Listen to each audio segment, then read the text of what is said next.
Aloha and welcome to the Center for Chinese Studies webinar series at UH Manoa. My name is Wong. I'm a moderator and organizer of this series, and I teach Minqing China in the History Department. Today's dialogue is the 19th and final event of our webinar series this academic year. Our series aims to foster a balanced and systematic understanding of China from a variety of disciplinary and thematic perspectives. As China's importance on the global stage increased daily, so does the importance of understanding it, its past, present, and future.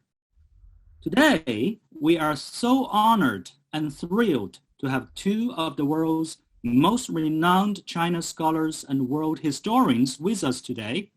They will have a conversation about a range of topics on Chinese history and the Chinese possibilities, which means both looking back and looking forward to make sense of the link between China's past, present, and future.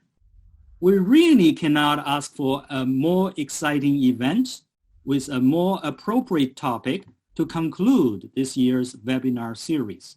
Thank you so much, Ken and Ben, for taking time out of your very busy schedule to share your expertise with us today. It's my great privilege to moderate this much anticipated conversation. I'm happy to report that we have over 50 participants right now, and it's keep growing. Mahalo to all our viewers for joining us. And today is the last day of instruction at UH, a very busy time of the semester indeed. We appreciate your support of the CCS event. I would also like to take this opportunity to introduce the hardworking team of the CCS staff members, led by current director, Professor Minbao Yu, Associate Director, Dr. Cindy Lin, and the program coordinator, Ms. Jianing Sun. During this session, if you have any questions about technical or logistical issues, please use the chat forum that will be monitored and answered by Dr. Lin and Ms. Sun. Today's event is co-sponsored by 4 departments at UH Manoa, including History, Asian Studies, Sociology, and Anthropology. We would like to thank all of our co-sponsors for their support. Please note that this dialogue is being recorded and will be uploaded to the CCS YouTube channel. There you can also find the recordings of some of our previous events. And now it gives me great pleasure to introduce the two very distinguished speakers. To save time, I won't go through the long list of their accomplishments. Kenneth Pomeranz is University Professor of History and East Asian Languages and Civilizations at the College at the University of Chicago. His work focuses mostly on China, but also touches on comparative and world history. Most of his research is in social, economic, and environmental history, though he has also worked on state formation, imperialism, religion, gender, and other topics. He has written, edited, or co-edited 11 books, including the prize-winning The Great Divergence, China, Europe, and the Making of the Modern World Economy, The Making of a Hinterland, State, Society, and Economy in Inland North China, 1853 to 1937, and The World That Trade Created. He is a fellow both of the American Academy of Arts and Sciences and of the British Academy, and was president of the American Historical Association in 2013. He was awarded the Dan David Prize for 2019 and the Toynbee Prize for World History for 2020. He also serves as a faculty director of the University of Chicago campus in Hong Kong and as a faculty curator of its Heritage Interpretation Center. R. Wong is Distinguished Professor of History at UCLA. He has published 2 books in Chinese and English, China transformed historical change and the limits of European experience, and the before and beyond divergence, the politics of economic change in China and Europe, as well as 100 plus articles in Chinese, English, French, German, and Japanese. Other recent books include Public Goods Provision in Early Modern Economy and Understanding the Past and Pursuing the Future. He serves on the Council Scientific of Paris School of Economics and the External Research Evaluation Committee of the Research Institute for Humanity and Nature in Japan. He currently studies historical and contemporary natural resource governance regimes in China, EU, and the United States. The two speakers will start their conversation right away, and they will spend about 1 hour exchanging thoughts on 4 major issues: China's urbanization and rural development, economic growth, political reform, and global status. Then we'll open up for Q&A. At any time during the conversation, we invite our viewers to use the Q&A forum instead of the chat function to send comments or questions, which we will monitor and present to our speakers after their dialogue. Please do not wait to send your questions until the very end, because then we might run out of time to answer them. After today's conversation, we'll send out a brief survey to our audience, and we would greatly appreciate if you could take a minute or two to give us some feedback. Okay, we have a lot of ground to cover today. I'd like to start with macro and then dive into some of the more specific issues. First of all, 2 very general questions. One is about history, the other about general approach and analytical categories. History question. How do you assess China's general developments in the past 40 years since reform and opening up in the late 1970s? And how do you situate this development in both the longer run of Chinese history and the broader context of world history? You want to go, Ken? That's okay with me. Okay, so 2 things I guess that I would say to frame this. The first is it's very convenient to think of the reform and opening period as a period and contrast it with the Maoist period before. But what stands out about it, I think, in many ways, is the remarkable number of sub-periods and the ways in which I think that speaks to an underlying continuity, which is the surprisingly deft way in which the regime has executed pretty striking policy reversals. So if you think, for instance, of the period from 1980 roughly to maybe 93, 94, when township and village enterprises drove so much of the growth, right? A semi-public kind of entity. And then the period that starts in the mid-90s, in which there's a much more striking privatization. A lot of the TVEs either go away or are privatized, or in some cases are contrarily absorbed by state firms. That's a shift that I think ex ante, a lot of people would have said, you can't turn on a dime like that. And yet it was done successfully. I think that's also been true in a number of other areas. The sudden reform of the tax system in the mid-90s, again, a lot of people at the time were saying, well, you have this very decentralized system, you need to centralize, but how are you going to do it? And I think that those discontinuities point to a continuity we should be thinking about, which is, how does a regime which does need buy-in, both from its officials and from its people, how does it manage to do this and pretty consistently execute, fairly sharp changes in policy, not certainly with 100% buy-in from the people, but with enough that it all works. When so many other regimes, whether liberal, authoritarian, or whatever, find making shifts of that magnitude just a much tougher thing.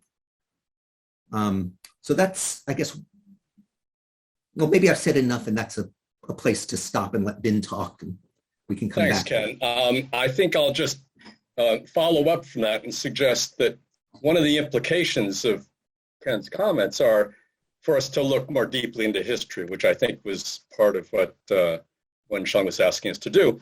And to me, it immediately, the deftness of this state and the other traits that Ken has discussed, it seems to me, have to be related, at least in some sense, to the fact that China, off and on for over 2 millennia, had a kind of state that certainly for the last millennium of imperial rule was largely intact, and largely a state that continued to evolve and develop institutions and capacities that lasted into the early 20th century.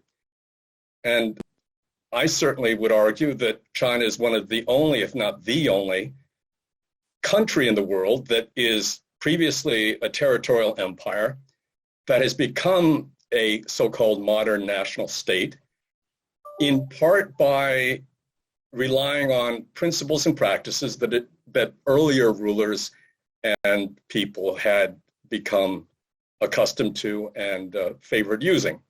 So that after 1949, it seems to be very important that the tradition of bureaucratic governance was well established in China, the various kinds of personnel controls, various kinds of practices, even the structure of the bureaucracy after 1949 bears some semblance, or at least has features that we can trace back to earlier periods. This is not to say that there's simple continuity. It is, however, to suggest that as a general rule, people tend to choose those practices with which they're familiar. They're the ones that they can most easily imagine applying.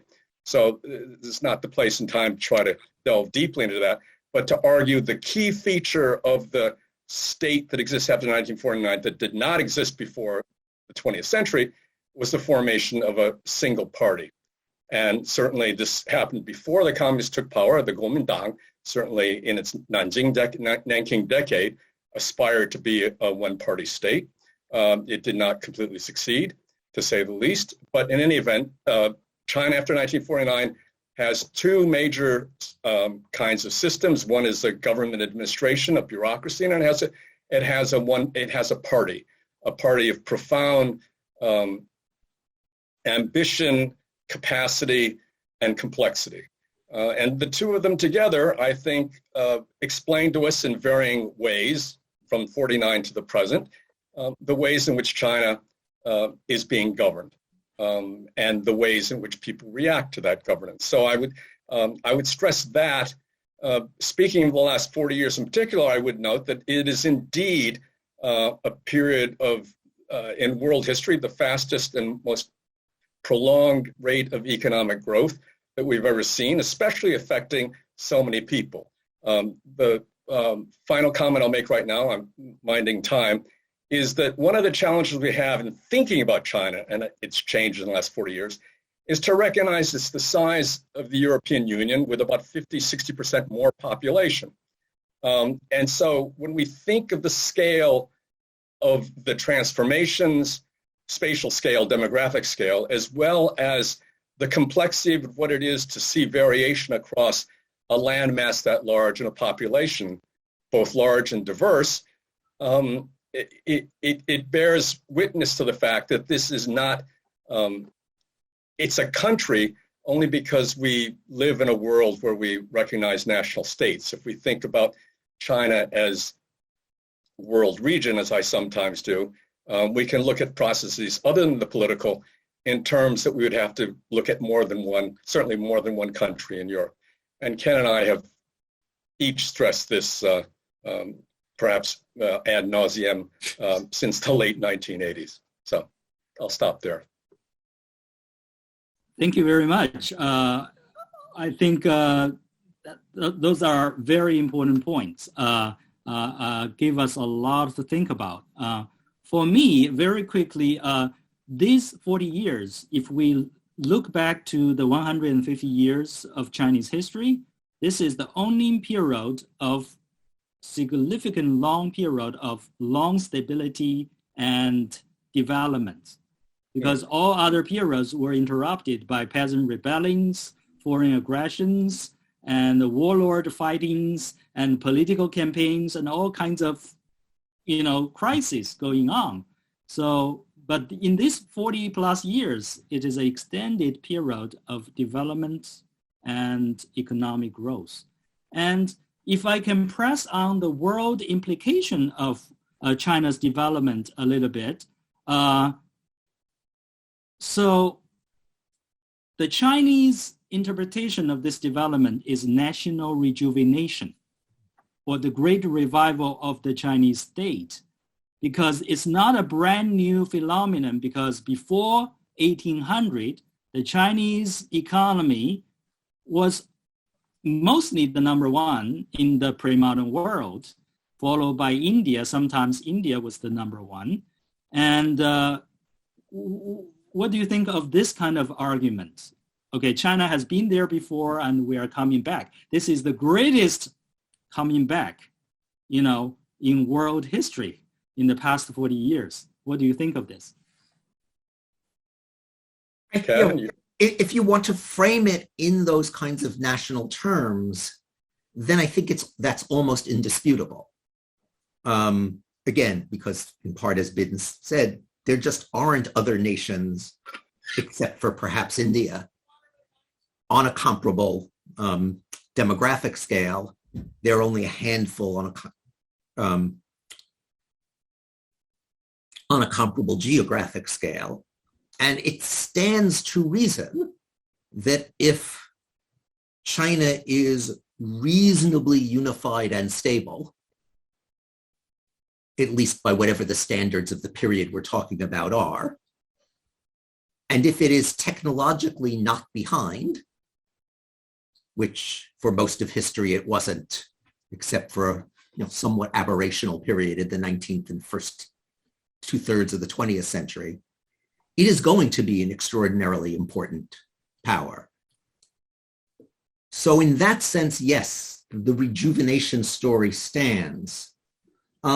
I do think, though, it's important to remember that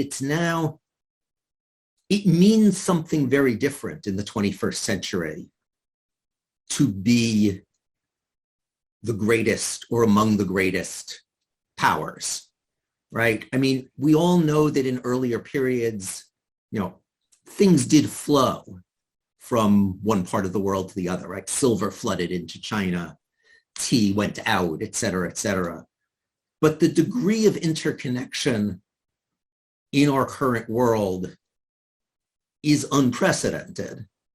And so the process of adjusting to a state that was, in the first half of the 20th century, not generally able to be a major player beyond its own borders, that then for 30 years was intermittently a major player beyond its own borders, but was for the most part internally preoccupied.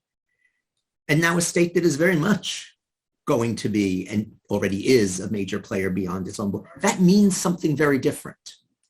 And that means that both China and the rest of the world have to come to grips with China's success in a way that, the 17th century world didn't have to come to grips, or at least much of it didn't have to come to grips with China's success. Ken, are you pausing there? Or? No, okay. Go ahead. Okay, so that's fabulous. I can follow up exactly, build on what you've set up there. So firstly, the issue of periodization in history is always a challenging and sometimes dubious exercise. But I would certainly say that by going back 150 years, Wensheng, is sort of cherry picking the date in the sense that that starts a grim period for China in a sense, or rather the mid-19th century. Things are grim or challenging at least for quite a while.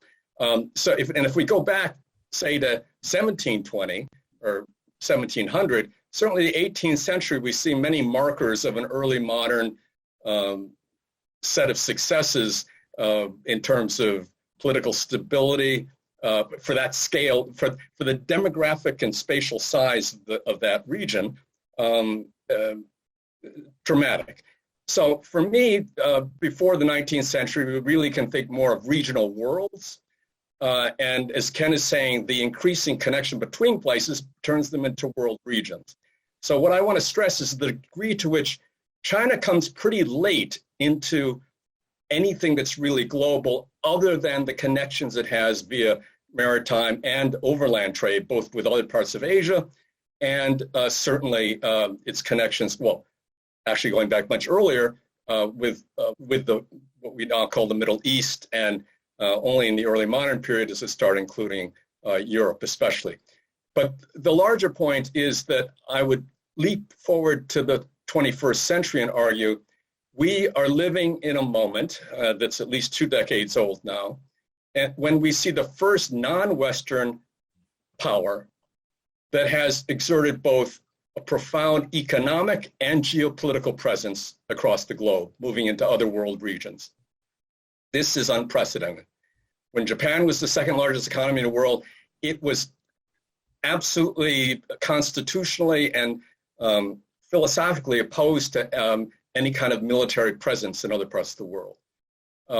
It is, of course, the Europeans, as part of their 16th, 17th, 18th century, 19th century expansions across the world, that incorporated different forms of military power into the repertoire of techniques and instruments they had, through which they cajoled, enforced, coerced their presence in other places. A multitude of various ways in which their presence became, in some cases, paramount in other parts of the world.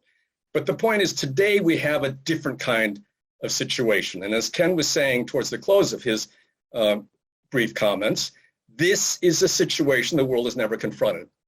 And just briefly, I believe Wensheng may want us to talk about this more later, but I just want to signal and flag the point that it's a fundamentally unstable moment, in part because of the ways not merely China is acting, but the ways other major powers, those would be most especially the US and to a lesser extent the EU, treat China. And not that others don't count, but these are the 3 big economies, the 3 biggest polities. I take the EU for many purposes as being a single polity, even though it has several sovereign states, so-called member states within the EU taxonomy. But it acts economically as, in many ways, an integrated unit, and its policies geopolitically, while member states have their own decision-making capacities and authorities, there are other decisions that are taken at the EU and in Brussels by the European Commission and Parliament. So my point is simply China is a different kind of state. I stress the party, the nature of bureaucracy. Its approach to being in the world is not the same as other powers have been. And necessarily the accommodation which has to be sought has to have some recognition of what's entailed in making what will prove to be some dramatic changes. The final thing I want to add is that the economy, the global economy within which we live, is, as Ken has long been a pioneer in environmental history, it has to fit with the environment that we live in. And so in some sense, that is one of the great global challenges, that our preoccupation with geopolitical competition sort of inserts the economy into one frame of reference, which makes very difficult our focus on dealing with the fact the economy has to fit with the environment. And between the 3 largest economies of the world, the EU, China, and the US, one can argue that the American federal government is the least capable of even thinking of plans for how to address environmental change issues. So I'll stop there. If I could just piggyback on that for a second, I think, I agree with everything Ben has said. And I'd want to add that not only are we in a moment in which, for environmental and other reasons, interdependence is simply a fact of life. We're also in a moment where, in spite of that, it's a moment that is incredibly ideologically charged, and in which all three of these countries, to some extent, though one could argue that historically maybe the US has been the worst offender, I'm not sure, have this desire to insist on the superiority of their system, and that stability has to depend on others converging towards it. Right. And, if you sincerely believe that certain of your institutions are very good, it's hard to resist that impulse. But it's an incredibly dangerous impulse at a moment when, if we want, among other things, a livable planet, we simply are going to have to find ways to look past disagreements on a whole lot of things that are genuinely important, but they're just not as important as making the environment livable. That's a great point. I think I totally agree with it. To some extent, we are living in this very strange, but also very dangerous time, full of dilemmas, right? On the one hand, we have this increasing economic interdependency, especially when it comes to China and America. We need each other. But politically and ideologically, each side take the other party as their biggest rivals. Is getting more and more clear right now. We have a Cold War mentality and division of the world, especially clear after the Ukrainian crisis.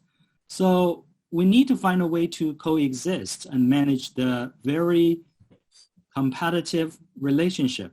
Maybe we can move on to that part of the story later. But sure. Next question I want you to talk about is, both of you have spoken and written about the inadequacy of certain widely used Western categories of social analysis to describe Chinese experience. Can you explain that a bit further? What are those problematic categories or approaches, and why are they so difficult to overcome? Can you give us some promising examples of either modifying such categories or replacing them with better ones? I think we have briefly touched upon this. Please.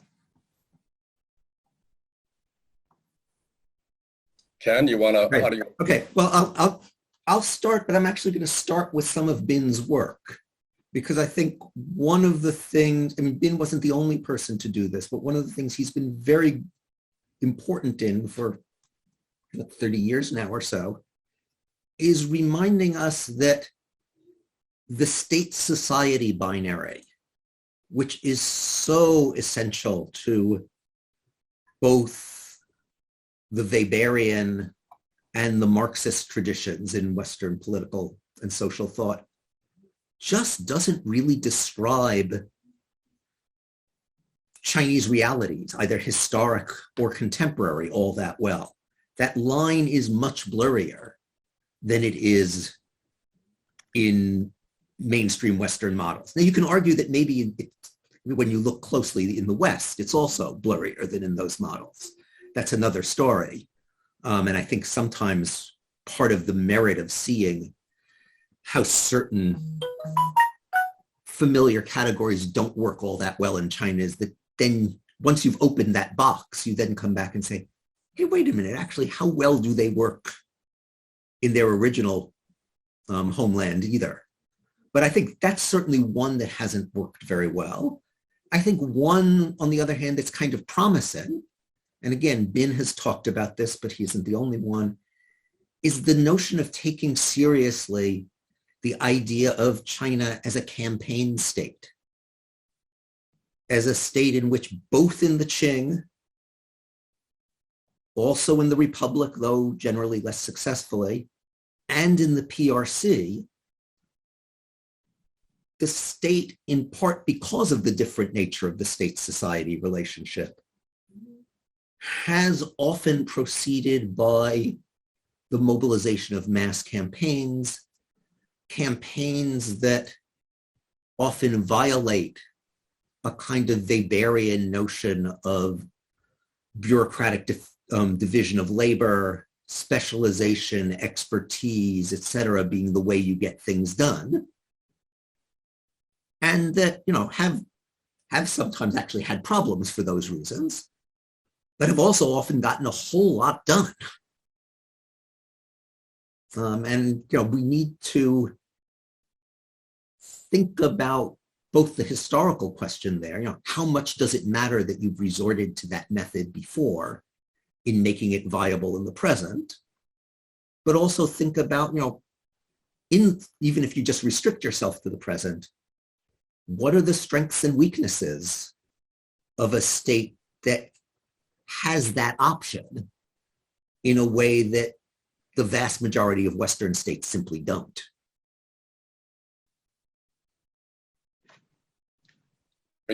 That sounds like a... Yeah, I think that's a... That seemed like, okay. Well, it's easy to build on what Ken has said. I'm familiar with most of the points he made. And let me add to it and add a dimension I think that Wensheng you put into your question, namely this issue of categories and concepts. The reality is that the way we develop social theory, not surprisingly, is through a distillation of a set of experiences with which we're familiar and from which we then pull out principles and treat them almost with an axiomatic status that informs the way we look at societies more generally. So not surprisingly, European social theory was built on certain types of distillations of what was perceived in Greece, Rome, and through various iterations through the late medieval or modern periods.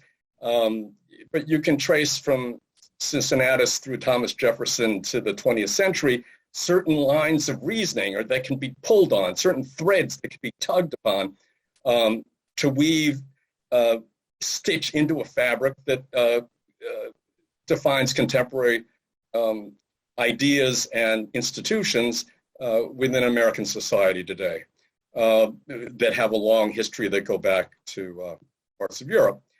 So that is the context within which we confront China.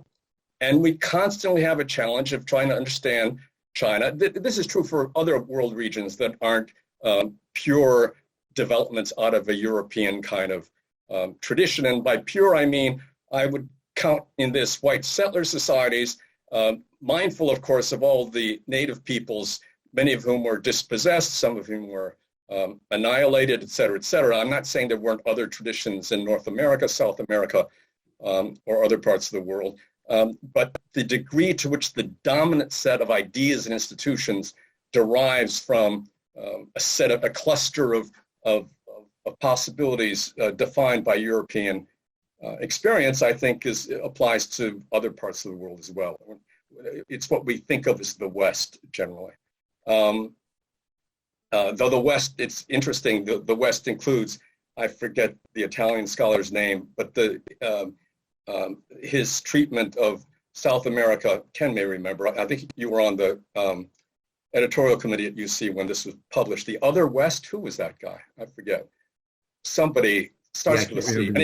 Anyway, the Other West for him was South America, which we don't typically think of. It is the Other West because of European migration, et cetera, et cetera. Anyway, that's sort of a sidebar. The main thing I want to add to this conversation is the categories of democracy on the political front. Democracy and authoritarian are hopelessly ideological terms. They're hopeless in the sense that they don't help us understand the workings of either system, nor to recognize the shared attributes, both when they're successful and when they're not successful.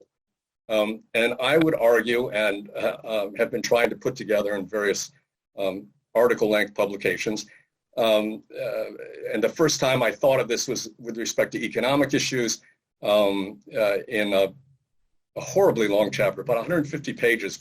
The Harvard World History asked authors to write these huge chapters, and I got assigned, excuse me, or I volunteered. I don't know if I volunteered. I don't think I volunteered. It was the 19th century economy. Huh? It was a campaign.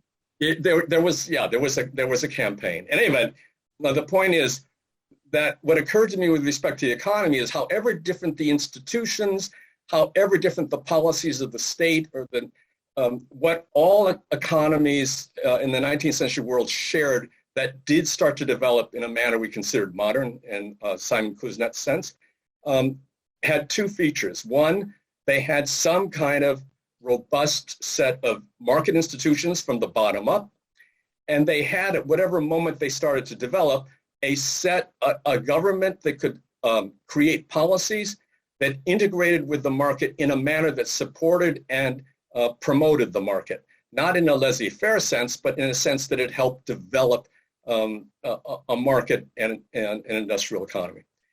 So what I'm suggesting is the nature of both top-down and bottom-up and how they fit in different systems. And I would argue whether you're in a democracy or a more authoritarian regime, neither one works very well unless there's some fit between what comes from the top and what's initiated from the bottom and how they negotiate with each other. And there have been periods in American history where the center has been extremely, well, we're in a period where the federal government is quite limited in its capacities to do anything through the Congress. We've been in periods earlier in the 20th century when the federal government was extremely expansive in its reach.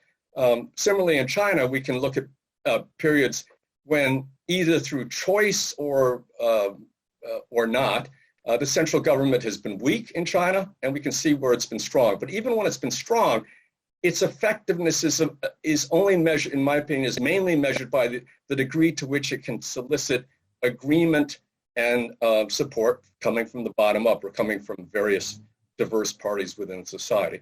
So I think we need to think about what makes systems work and worry less about whether they're more or less like us or like someone else.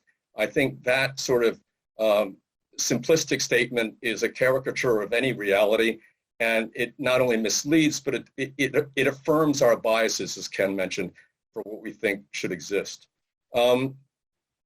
If I were to, I forget, how much are we supposed to talk about now? We're talking about why categories don't work.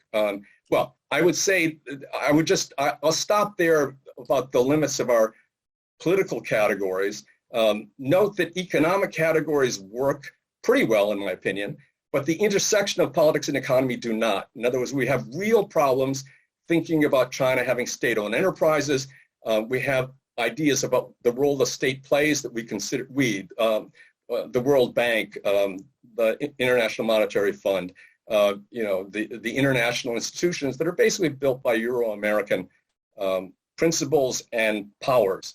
But in any event, China does not fit that completely, and that for these institutions is an aberration, which they treat accordingly. And it's the basis upon which other kinds of negative and critical statements can be made. If we want to talk about this further, that is a major problem that I think is, as Ken alluded to, and I think not his last comment, but the one before that, there has to be some accommodation and acceptance of the fact that not every country is the same. We had problems with Japan in the 1980s. We, again, the same set of institutions. However, they didn't scare us the way China scares us being, again, these institutions and people, because Japan Japan never had a Belt Road Initiative. That's just that kind of problem. Very enough. Two very good examples, state-society relationship and the contract or artificial, to some extent, between the authoritarianism and the liberal democracy. we have to be more disciplined from now on. It's already 2:42. We only talked about 2 questions and 2 very general questions. Let's dive into the details and move on to a specific topic, urbanization, which plays a key role in China's development. And my question for both of you is, China's urbanization for a long time has hovered at a very low level, under 20%, starting from the economic reform, began to take off quickly, passing the milestone of 50% in 2012 and reaching 64.7% in last year. Very explosive growth indeed. And right now, the government is trying to put forward a very ambitious new urbanization program to integrate the rural folks more tightly into state-led process of urban transformation.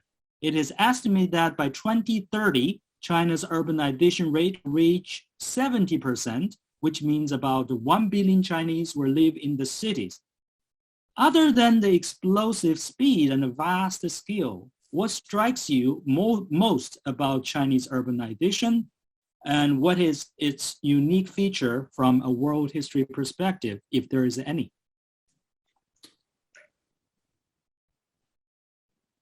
Okay. Well, your choice. I mean, you don't. Up to you. Yeah, from now on, please limit your answer to very key points. Okay, so a few things just very quickly. One is the relationship between urbanization and industrialization in China is unique.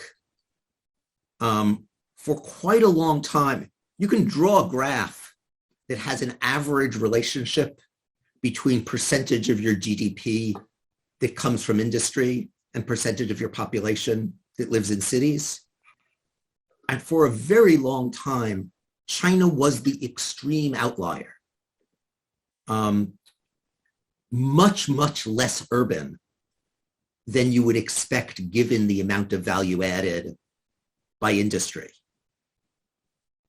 And that divergence actually got larger and larger during the Maoist period, when China did industrialize to a very substantial degree without urbanizing much. In the last couple of decades, we've had, as you said, Wensheng, this explosive growth in in urbanization. But to some extent, what that's doing is restoring a kind of normal relationship. The second thing I'd say, which then undercuts perhaps the value of that word normal, is that the urbanization has a couple of parts.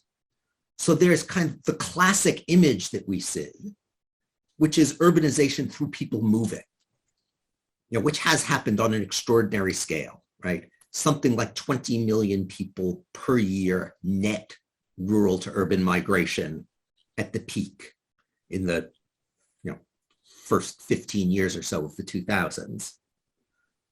But there's also been this extraordinary urbanization in place, in which, again, partly due to policies of rural industrialization, you had an enormous number of people who went through the transition from peasant to something else, and then had that recognized by their census category eventually changing, and the town in which they lived in being raised in status without moving.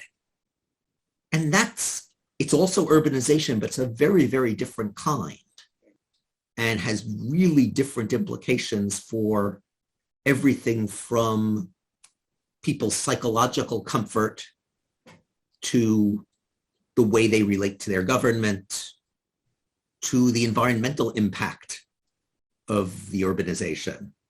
And so we need to kind of disaggregate those pieces.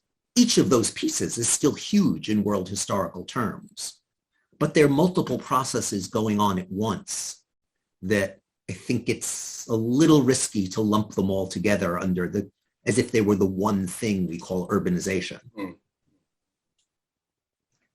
So I'll build on that and suggest, firstly, that China did have, when was it? 2011, Jean-Laurent Rosenthal and I wrote a book, Before and Behind Divergence, and one of its arguments was that before the modern era, basically, it made more sense to have small-scale industry in the countryside than in cities. But Europeans had a tendency to put them in cities, in part because they were going to war. And it was a way to protect capital by being behind city walls. And a couple of people followed us and did a study that suggested that by looking GIS sort of data of Europe showed that urban settlements that had been at war thereafter were growing faster than those that didn't.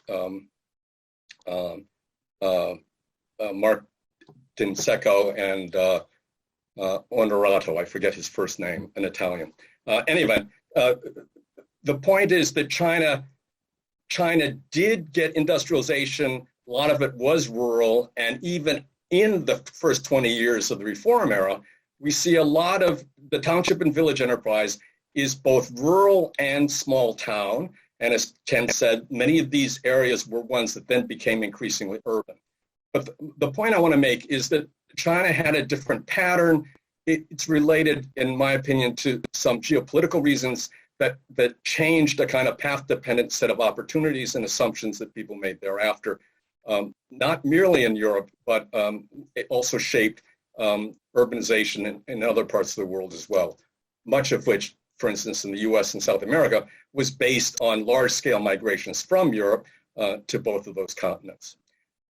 Now, regarding the issue of urbanization, I underscore what Ken said about the rapid rate that has that exists now, and I would say that in some sense it does bring China into a format that, certainly by certain metrics, resembles more of how the rest of the so-called developed world looks.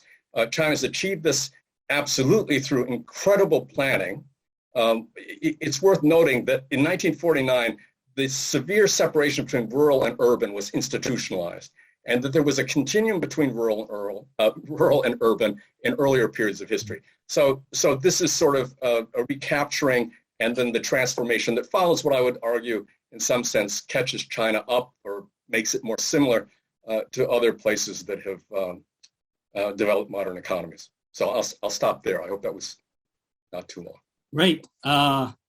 Those are very important points. Urbanization in place, and this continuity between the earlier period of Chinese history and right now in terms of urbanization. Let's move on to a new topic, economy. And I have one question about this topic. Chinese economy is trying to make a key structural transition from export-oriented, investment-driven, environmentally damaging growth model based on labor-intensive manufacturing to one based on domestic consumption, services, and high-tech innovation. Please help us make sense of this key transition, and how do a series of key policy initiatives fit into this large process, including Made in China 2025, dual circulation economic strategy? Do you think it is feasible at all to achieve all this, or even one belt, one road?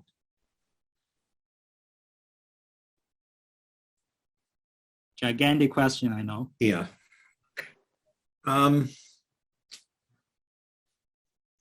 Is it possible? I'm certainly not going to say it isn't. Nobody has made any money betting against Chinese growth for quite a while. And there are good reasons for that. It is going to be, it's not just one transition, but a series of transitions. And they are proceeding very unevenly across the landscape, right? If you were to look at, let's say, Zhejiang, and look at not only economic measures like percentage of the economy in services, but also some of the environmental things that we were talking about before. Not surprisingly, along with a dramatic shift into services, the energy intensity of the Zhejiang economy has dropped like a rock. Zhejiang is certainly not as energy efficient in its economy as, say, Japan, Korea, the EU, or even the United States, but it's converging at a remarkable pace. Go out to Gansu and you just don't see that. You neither see, at least so far, the transition to services, nor do you see the shift to a less energy or more generally resource-intensive economy going terribly well. That doesn't mean that it won't necessarily. I think it means the jury is still out. And to what extent interior parts of China are going to be able to reproduce the results of coastal China is up for grabs, in part because they're probably not going to be able to do it by doing exactly the same things as coastal China. Among other things, simply because they don't have an interior China to be tied to, right? And so, very real questions, and this ties into certain things like Belt and Road, right? Is Belt and Road going to be a solution for China's further integration into the global economy? Or is it going to reproduce certain kinds of unequal relationships, either that we've seen between other more developed economies and less developed ones, or that we've seen between coastal China and the interior? It's such a huge initiative that you're going to see some of both. And what the relative balance is going to be, I don't think I'm in a position to say at this point. It's happening on such a scale and it's happening so fast that there are going to be some really bad bets. There are going to be some things that will go really badly wrong. But that's true in any large-scale development process. And the question is going to be, what's the percentage? So let me, as quickly as I can, build again. Thank you, Ken, for always going first, because you always give a lot of useful information on which I can finally think of something to add. So it seems to me that this is a very complex set of issues we're looking at, which has at least two very large clusters of somewhat discrete components. And by which I mean, let's be clear, any landmass as large as China, so again, look at Europe, or for that matter, look at the US, doesn't all grow evenly. And so we're used to growth, economic growth, not being spatially specific and having nodes as it develops in various parts of our larger territory. What's striking is that because the pace of growth has so much increased in the late 20th and early 21st century because of technology, largely speaking, and the so-called fourth industrial revolution, that the rate is much faster. So we see things in China we had not seen in other places, but we have to sort of compress time, the 19th and first half of the 20th century, in both Europe and the US to get anything like a recognition of the spatial variations in growth that are obtained in both of those world regions, and the persistent, let us be clear, differences between New York City and any urban settlement in Nebraska or South Dakota. I mean, you're not going to get another New York. You're not going to get another Shanghai. Neither is going to happen. And Gansu will always look different than the lower Yangtze. It may develop some, but it's unlikely to become as prosperous. There are issues that are endemic or endogenous to these different conditions. And it's not unique to China to see this. If we normalize for population and spatial scale, the Chinese case, I would argue, and on these dimensions at least, will not look that different. I'll stop there. Great. Mindful of time, we have to move on. There is a lot of things we can digest and dig in, but we don't have time. From now on, maybe for each question, only one of you, try to address it for the benefit of time. So we only have, 7, 8, 10 minutes left. I try to cover all major topics. Okay, move on to political reform. Okay, a very important feature of China's reform in the past 40 years is that it is a very gradual one. It is a sequential one, right? Start from countryside, then the cities, first the coastal area, then the inland area, first economy, then politics, first the simple reform, then the more difficult one. How do you assess the general role of China's political reform in its overall strategy of development and modernization? You want this one or the next one, Ken? The next one is the mystery question. Your choice. I'll go or you go. Why don't you take this one? All right. Then what I would say, I'd build off the comments I made before about the impotent capacity of thinking about democracy and authoritarian as two poles of a continuum of types of regimes, which doesn't really generate anything particularly useful in terms of our understanding of what works and doesn't work in different situations. Regarding China's specific notion of reform, I would say that it is a constant battle to figure out how to make its top-down and bottom-up components work smoothly. And there's a reason for this because they're constantly changing. I want to stress this notion of campaign, and Ken laid it out very nicely, I think, 2-3 questions ago, about its significance, not merely post-49, but really for several centuries in China. What I want to point out, which is less typically observed, is the fact that a lot of what we face now in the world today in terms of governance requires something like a campaign. So for instance, if you look at climate change and the efforts that are being made to combat it, the EU and China both initiated 30-year programs of a set of changes that were going to be implemented over time with respect to issues of water governance. They didn't start at the same time, they're not the same set of principles and practices, but the point is they're both taking place over time. It is not simply an issue of deciding there's a problem, making some new laws, creating a new bureaucracy, and imposing some restrictions on how people do things. The basic mechanism that's used in the US, and certainly law is very important in the EU as well, but there are other policies and capacities the EU has that are presently absent in the American case. Those are both democracies. It's important that we recognize how different they are. At the same time, some of the capacities the EU has with respect to these issues of changing over time, maybe not a campaign, but with a deliberate sense that constant effort to achieve what they've now announced as their climate resilient Europe 2050, there is going to be a constant rolling set of changes that has to take place.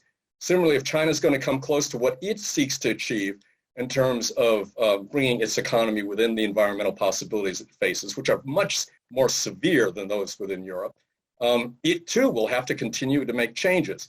So I would stress the degree to which political reform in China, if it succeeds, has to meet these large, basically existential issues that we face in terms of environment.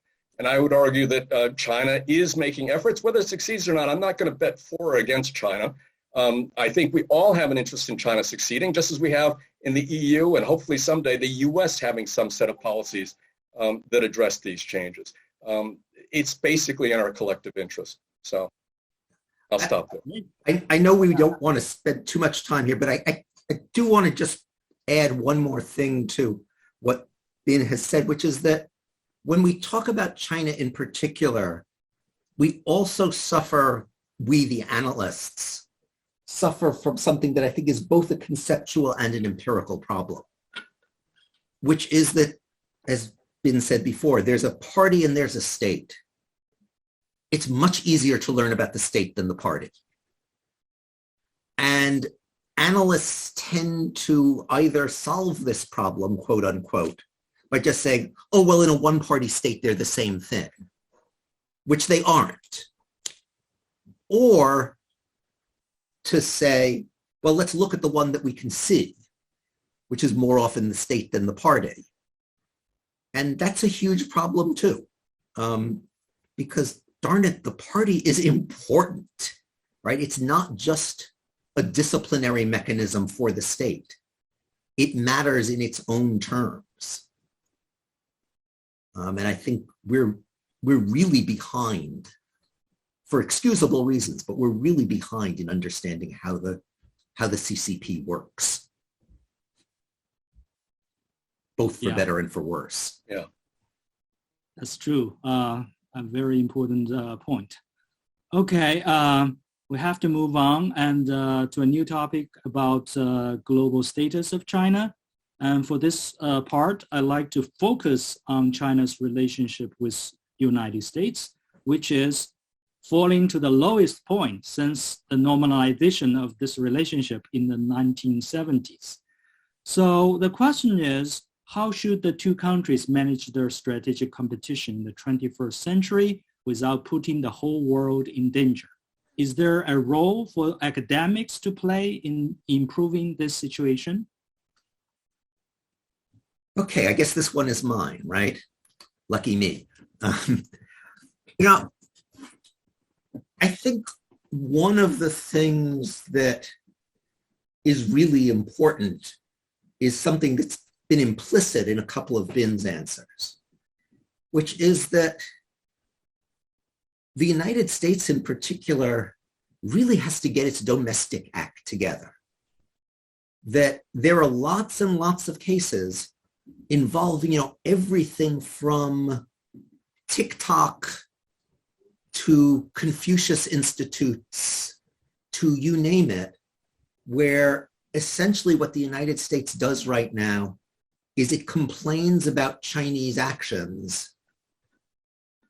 And then the debate becomes one of, well, in light of those actions, do you, quote, decouple? Do you say, I'm going to take my ball and go home? Which is not a very viable strategy. Or do you say, no, we can't decouple, which is true, but which then leaves you open politically to the charge of saying, well, you don't want to do anything. Here's this real problem and you're not addressing it. What the United States has to do in a lot of these areas is build domestic capacity of all sorts, right? If you're worried that American universities are too beholden to China because of they become dependent on Chinese tuition dollars, well, you could fund American universities the way you did in the past, in a way that depended more on taxpayers and less on tuition dollars. If you're worried about TikTok, et cetera, one of the things you could do is, at least theoretically, right, is you could have an American public broadcasting infrastructure that, you're not going to build anything as robust as, say, the BBC, but you could do a heck of a lot better than our anemic PBS, right? There are all sorts of ways in which if you're annoyed about Chinese technology policies, you could have a coherent technology policy of your own. There are lots and lots of ways in which, it's unrealistic to think that the United States is not going to respond to the increasing competitive pressure that it feels from China. What I think is important is that we should be encouraging, those of us who are in the United States should be encouraging the US to do that by looking within, to in a whole bunch of different ways getting its house in order. That doesn't mean that until we get it completely in order, we can never criticize China. But it does mean that the first step should be get our own house in order on a whole bunch of fronts. It's not a total answer, and it doesn't address the question really of what China should be doing and not doing. But I think it's at least a start. And so I know you only want one of us on each topic, but I'm going to add, if I may, a couple points. One, building on that context that Ken has clearly made for us about the U.S. thinking about how it does things, I would tie back to our earlier things we've said And note that one of the problems is that the global economy is extremely connected. No matter how much domestic consumption increases in China, the connectivity between economies, it's very difficult to unravel this many connections. In the sciences as well.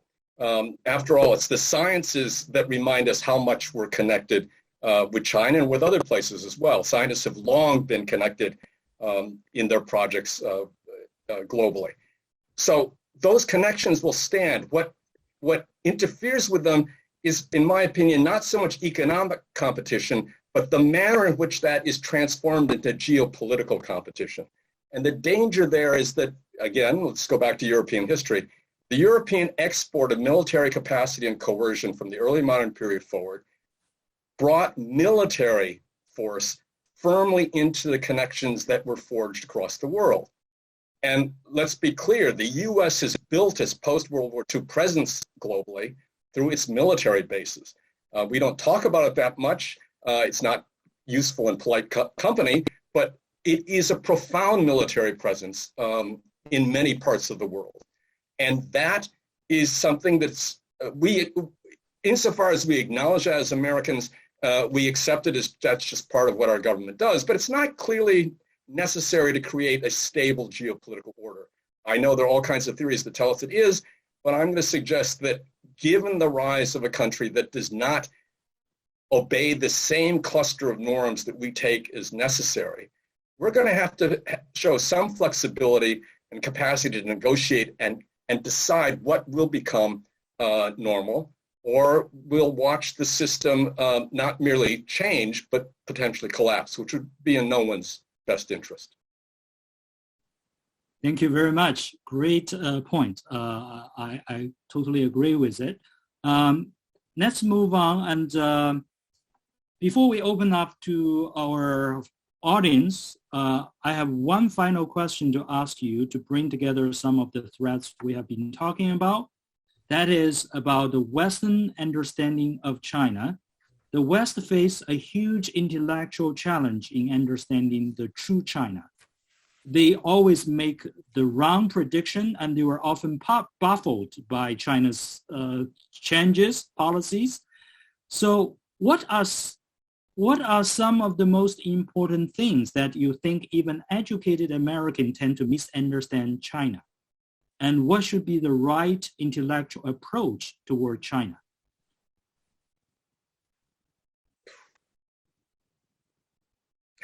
I don't have any good ideas right now. Why don't you? Well, I mean, I'll start with things that seem in a way almost too obvious to be worth saying, but I think they are saying.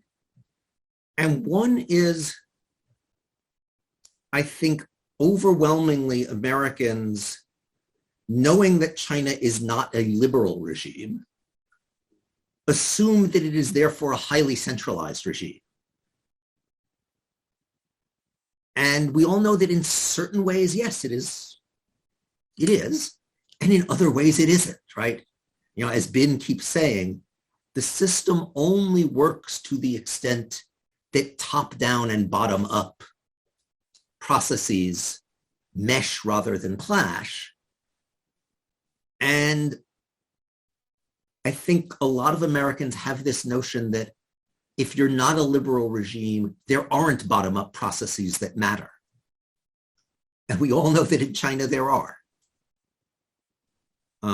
We also know that historically, and at least up until the very recent past, Beijing has usually understood that there were limits to how much uniformity they could expect, right? That there have usually been certain things in which they insisted on a lot of standardization.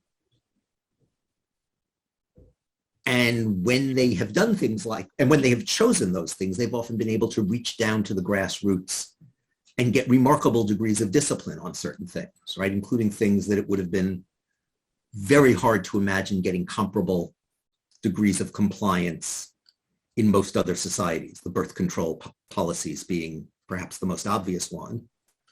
but that the flip side of that has always been that there were a whole bunch of other policy areas in which Beijing said, go ahead, experiment. You don't even necessarily always have to tell us about the experiment. There's been a kind of space for innovation that Americans find it very hard to understand, because they tend to assume that if you have a really, really strong center, that automatically squashes bottom-up innovation. China has found ways to have some of both. And that's something Americans have to understand, because it both explains why the system in many ways works, and it also explains who you have to engage with if you want to have serious cooperation, right? That it's not all about talking to Beijing. What I want, if I may, what I'll counter, is that a pause point? Yeah, that's a go ahead if you want. Okay. I think what I want to do is argue that it's not simply an issue of Americans understanding China. Not understanding China is just part of a larger global ignorance that we as Americans suffer, in part because, as Ken's already mentioned, we have an amazingly anemic public broadcast system, the PBS system. We do not have the kinds of public institutions, including news, that you find either in many European countries, Japan, and for that matter in China. In China, it's worth watching the news, certainly on Africa. I haven't been to China since the pandemic, but certainly for several years in the earlier 2000s, China had, I forget how many broadcasts weekly of news from Africa, and it was news. It would tell you what was going on politically within different parts of that of the continent. And obviously China cared about Africa, or it does care about Africa, and it was actually at least giving its citizens an opportunity to learn about Africa. I don't think Americans in general, few of us really track what's going on in Africa unless we actually study it as academics or as policymakers. The general level of illiteracy about the diversity and dimensions of different societies is an abject failure, not merely of American education, but our institutions more generally. We rely so much on the market, much more than any other society in the world, in believing that the market is an institution through which we can mediate so many different kinds of exchanges. And it's why we tend to believe more in entertainment than we do in education. And if you look at the amounts of money we spend on each, they reflect this. And thus we reap what we sow, and we do not sow the seeds of understanding other parts of the world. And again, as Ken said, we have to get our house in order. Americans need to think what we need to do. And I generally believe this should be beyond, I mean, I know that's a political statement, but I believe that it should be a statement that's recognized. We have to change the terms of our discussion and debate to recognize some metrics of what is more successful and what is more of a failure, and as much as possible define those metrics without reference to what any particular political party or politician says. We personalize and political debate and make issues that are certainly political, but there are many other things as well. They're the base of what's going to make our society work more effectively. So. Great points. I think for both China and for the Western liberal system, the system's self-correcting capability is the key, because both systems need to evolve and adapt to the new circumstances in the 21st century. Okay, thank you very much, Bing and King, for your very insightful observation and your points about those important questions. I apologize for the awful time management. Here, we are running out of time. We only have, we can go over the time limit a little bit. That's no problem. So let's open up. And here is a question from anonymous attendee. I was wondering if it might be possible for the presenters to share their views and perspectives as related to China's new artificial intelligence governance initiative and 3 main Chinese government entities charged with oversight of AI in China. Insofar as decision-making will be less dogma-driven and more evidence-based, data-driven, AI policy could have a profound impact on socio-economic development and will impact China's influence in the world going forward. Any thoughts on this? I'm quite confident, Ken, I have fewer thoughts than you do on this. Well, then you have very, very few indeed. That is correct. I mean, let me say a couple things, and I should preface it by saying I don't know all that much. But, a couple of things. One, obviously, a basic principle of AI is the more data points you have to feed the algorithm, the faster it learns. And given the size of China and the vigor with which data is collected on people, the algorithms are going to learn really, really fast. Now, that doesn't necessarily mean they get better. It means they get more efficient at doing certain things. And while, I detect in the questioner an optimistic position that good data processed through algorithms that don't have human biases might get us better, less dogmatic decision-making. And I fervently hope he's right. It is at least equally possible that what we get instead is far greater human confidence in how much the people at the top can know about what's going on, when in fact their knowledge will not necessarily be improving, because we all know that the algorithms are no better than the assumptions with which they're created. And I've said a couple of times that I think part of what has enabled things in China to work reasonably well over the last few decades has in fact been that the regime isn't nearly as centralized as a lot of people think it is. And I think for the most part, Beijing during this period, not always during the Maoist period, but during the post-78 period, has understood that a certain amount of local autonomy was not just a necessary evil, but was actually part of making the system work. And I do worry, I don't know, I'm not in Zhongnan High, but I do worry that the current leadership in China actually has too much confidence in their ability to make decisions from the center and may depart from some of what's worked.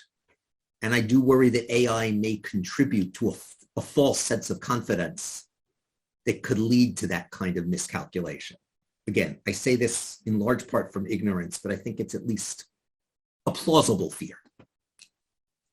Great point. The second question is from Frank Young. To your knowledge, what is happening in Xinjiang now? Is there repression and or genocide there? I'm almost as ignorant about Xinjiang as I am about AI, Ken. I don't know if you have. I think there is no way of avoiding saying that there is repression. That's, I think, beyond any doubt. Genocide is one of those odd terms. It's one of the few terms I can think of where the definition in law, that is in international law, is actually looser. It is. Than the popular definition, right? When we use the term popularly, we're thinking mass killing.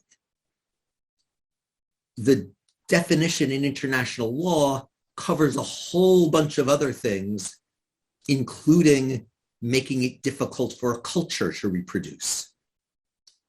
And so whether you want to call what's going on in Xinjiang genocide partly depends on whether you're using that international law definition or the sort of everyday language definition. You know, I think there's no question that there's a lot of repression going on. I think it's also the case that Beijing is not being entirely cynical when they say that, hey, we are trying to develop this place. Yeah, I think we know from our own history, and particularly the history of our relations with Native Americans, right, that sometimes in a sincerely held conviction that certain people just aren't going to fit into a modern world unless they change radically. And so you're doing them a favor by pushing them along that road, can lead to pretty horrible results. And so, yeah, I think really serious repression is going on. I think reaching for the term genocide may not be helpful in either trying to understand how people can be comfortable with those policies, or how you might, and this is a really thin hope, but one hope's not a zero hope, persuade them to think differently. What I'd add to that is simply that it's worth noting that Xinjiang is a part of inner Central Asia, which has a diversity of regimes, but all have their issues and problems. There's a large swath of the world that simply won't fit the expectations that European state making has of what modern state should look like. And really, I would argue, depending how diverse we want to consider it, it runs from the Middle East through what we call Western Asia and Central Asia. And China, because it is a former empire that is keeping a kind of territory that no other state, with the exception of what was the Soviet Union, arguably is coping with. And that, in other words, the issues in Xinjiang are partly what the Chinese state does, and they're partly, I would argue, part of the range of conditions that exist within a world region that is defined by a Central Asian focus. So it's a deeply problematic problem. We can be thankful that, as far as I can tell, no other regime in the world faces this complex challenge. So, thank you. There is a short, quick question from Fan Yang, directed at Professor Wong. Could Professor Wong please share the references of his writing that challenges the liberal democracy versus authoritarianism binary? I may not have used the correct tense when I referred to that. This is stuff that I am working on and seeking to put into a form that I feel is publishable. But I actually, I've complained orally about this more than I've written and published. So hopefully within the next, well, I don't know, certainly within a year, I hope I have something out on this. But at present, I don't have anything that I think quite fits that, what I'm talking about today. Okay, thank you. We have another question from Michael Young. Thank you for your great sharing. Do you think USA want to build an Asia ladle or expand the ladle to Asia? If it is, will it work?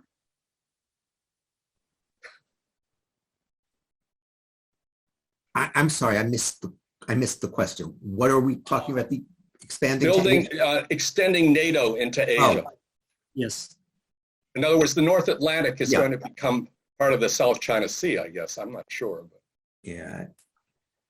I think that is highly unlikely. I think NATO has all it can handle right now. mean, obviously, the US is also pursuing closer relations with a bunch of non-Chinese powers in Asia, but that's a separate issue. Yeah, on this, I think not only do I agree with Ken, but I want to, from my vantage point, I would say the tragic problems taking place in the Ukraine today, this continues to be a European issue. I mean, the fact that Russia is opposed to much of what has happened in Europe since the late 20th century forward politically, this all still comes down to a basic antagonism that in one sense was intrinsic and specific to people within Europe. But from the early modern age forward, the competition within Europe spilled into other world regions. And now that we have other actors of prominence, firstly the United States, and secondly now China, the nature of the ways in which other relationships and the principles of competition and conflict are baked into them geopolitically, to me are an extension of the set of relations that Europeans bequeath to us through the modern era and into the contemporary period. So when I hear people talk about is NATO expandable, is this, et cetera, all of these moves to me reek of a set of blinders regarding what Ken and I both talked about early in this conversation, namely the existential threat we face as a species and with respect to the other species, all the natural world which we continue to destroy. And to me, that seems to me to be, it could be that we destroy each other through war before we destroy the environment entirely, but that's hardly going to be much solace in the end. So I wish we were not so concerned with military competition, and that we were much more committed to addressing these other issues. So, great. I guess we have several minutes to address the final question about education. What role should education play in today's Chinese society? How should Chinese education system work or change to facilitate the development of the nation? This question is from Yi An.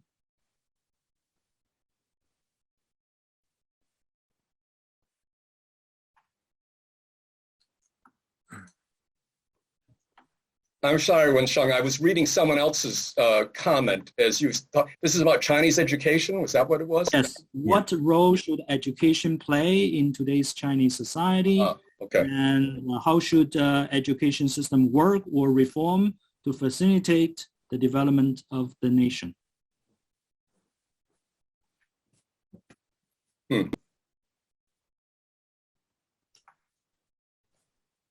Well, I don't know, Ken,